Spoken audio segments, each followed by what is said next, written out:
Halo, selamat pagi teman-teman. Berjumpa lagi kita di kelas Sabtu bersama saya Majulan Sukadi. YouTube ini saya adakan untuk kita berbagi cerita positif ataupun hal-hal baik berkaitan hidup yang memang bisa kita ceritakan. Teman-teman, di kelas Sabtu hari ini saya ini sebagai sarana persiapan saya sebelum saya melakukan rekaman di RRI. Cerita yang saya sampaikan hari ini adalah sebuah kesempatan ataupun keberuntungan yang memang jangan kita sia-siakan. Seandainya kita paham keberuntungan itu kita bisa pegang, jangan kita sia-siakan. Ceritanya memang nanti agak sedikit dalam. Kemarin saya bercerita tentang ini, sebenarnya sudah saya rekam tentang cerita seekor bango tua yang berada di danau atau kolam yang kosong. Jangan sampai kita menyia-nyiakan masa muda kita. Baik, sebagai cerita pengantar depannya saya akan mulai dari cerita kalimat itu atau quote itu. Tetapi di sini saya ada satu quote bagus sekali, sangat bagus sekali. Quote ini saya peroleh dari buku yang diberikan guru saya berkaitan jurus hidup sukses dan bahagia. Kenapa saya sebut beliau guru saya? Saya udah lama sekali memang belum bertemu beliau kembali ya. Mungkin karena saya belum siap. Tapi terima kasih beliau dulu memberikan buku ini kepada saya. Baik teman-teman, berkaitan cerita yang akan saya ceritakan, saya akan mulai dengan quote seperti ini. Bunga bisa kembali bermekaran, namun seorang manusia tidak akan pernah bisa kembali muda lagi. Ini quote yang bisa saya bacakan. Berkaitan quote ini, teman-teman, sebagai bahan pengajaran, saya pernah membuat satu materi pengajaran di kampus berkaitan kapan waktu yang tepat untuk seseorang itu bekerja. Cerita ini saya sampaikan kepada mahasiswa. Karena apa? Ya memang di fase mahasiswa adalah fase praproduktif sepertinya ya. Saya masih katakan masa praproduktif. Karena mereka belum masuk dunia masyarakat sesungguhnya. Tetapi teman-teman yang sudah bekerja, yang apalagi seperti saya yang terlahir di tahun 90, saya pernah membuat sebuah kata-kata atau ungkapan, kita hari ini adalah masa super produktif. Kita harus gunakan masa ini dengan sangat-sangat baik untuk ya memenuhi apa yang kita butuhkan. Jangan sampai kutipan Dhammapada tentang seekor bango tua itu benar adanya. Sebagai bahan pengingatnya, kutipannya saya bacakan kembali ya.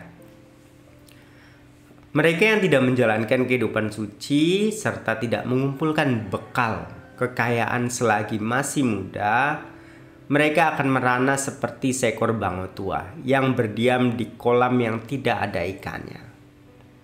Quote ini sangat jujur, sangat menakutkan bagi saya. Karena apa ya, memang ada beberapa refleksi yang saya input dalam diri saya.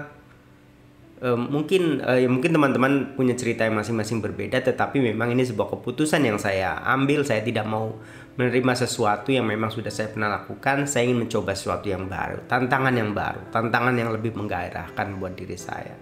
Itu niat sucinya. Baik teman-teman, berdasarkan quote Dhammapada ini ataupun kutipan dari buku yang diberikan guru saya ingin bercerita seperti ini teman-teman. Jangan sekali kita menyia-nyiakan keberuntungan yang telah kita peroleh. Keberuntungan yang kita peroleh hari ini ataupun keadaan yang kita hari ini sedang terima, entah yang mungkin teman-teman itu anggap, wah kenapa ini tidak sebaik rencana yang saya pikirkan atau apa. Jangan sampai hal itu yang memang teman-teman sedang risaukan adalah juga menjadi harapan buat orang lain. Ya, ada banyak kata yang saya ingin bercerita dari sudut pandang guru, seorang pengajar. Profesi guru, kalau saya berbagi cerita ya masalahnya banyak. Tetapi apakah masalah ini hanya terjadi pada saya? Jawabannya sepertinya tidak. Semua orang yang berprofesi apapun pasti memiliki masalah. Tetapi jika mengeluhnya berlebihan, rasa syukurnya berkurang, ini berbahaya. Jangan sampai ya mungkin saja keluhan Anda yang sekarang Anda anggap kesusahan sedang menjadi doa buat orang lain. Semoga dia bisa mencapai posisi itu. Itu satu contoh tentang profesi. Berkaitan jangan kita menyia-nyiakan keberuntungan yang kita peroleh. Dalam cerita Buddhis, kita terlahir sebagai seorang hari ini sebagai manusia adalah sebuah berkah keberuntungan yang nilainya tiada tara. Kesempatannya itu begitu sangat sulit.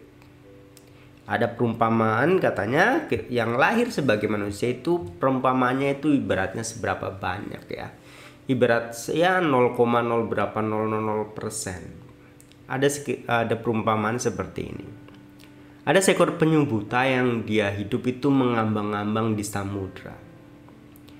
Mendengar kata samudra bisa dibayangkan ya, ini adalah lautan yang sangat luas. Baik, ceritanya berlanjut. Penyu buta ini akan muncul ke permukaan dalam kurun waktu 100 tahun sekali. Oke, itu kalimat yang kedua. Kalimat yang ketiga adalah seandainya dalam setiap kali muncul 100 tahun sekali ini kura-kura buta ini beruntung bisa memasukkan kepalanya ke gelang yang sedang mengambang di tengah samudra itu, maka seperti itulah kesempatan bisa terlahir sebagai manusia. Lebih beruntung lagi manusia yang bisa mengenal dharma. Dharma itu artinya kebenaran. Baik teman-teman, jadi kita hari ini yang saya rasa keberuntungan kelahiran kita ya sudah cukup baik. Seandainya memang ada masalah, ya kita selesaikan. Jangan sampai masalah itu, dalam cerita bahasa saya sederhana, membawa teman-temannya yang jelek juga, yang masalah juga. Mari kita ciptakan satu keberuntungan ke keberuntungan yang lainnya.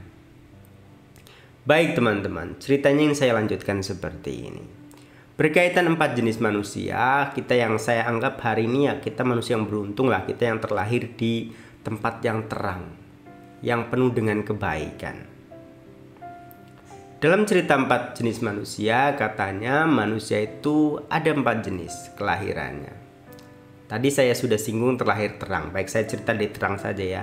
Ada manusia yang terlahir dari terang menuju gelap. Ini yang berbahaya. Berarti dia tidak memanfaatkan keberuntungannya dengan baik. Manusia yang terlahir terang, terang maksudnya terlahir di keluarga yang baik, punya pengetahuan yang baik, punya perilaku yang baik, punya ya segala suatu kondisi yang menunjang dia untuk menuju kebaikan juga. Semoga dia bisa berjalan ke terang, jangan berjalan menuju gelap. Dia menyia-nyiakan kesempatan baiknya. Yang kedua, ini yang paling beruntung, manusia yang terlahir di keluarga baik, dia membuat kebaikan dan dia menuju ke tempat yang lebih terang lagi. Ibaratnya dia terlahir di keluarga ya pandai, lalu dia bisa menjadi orang yang berguna buat bangsa dan negaranya. Ini sangat baik. Dan 2 perumpamaan selanjutnya adalah perumpamaan yang buruk.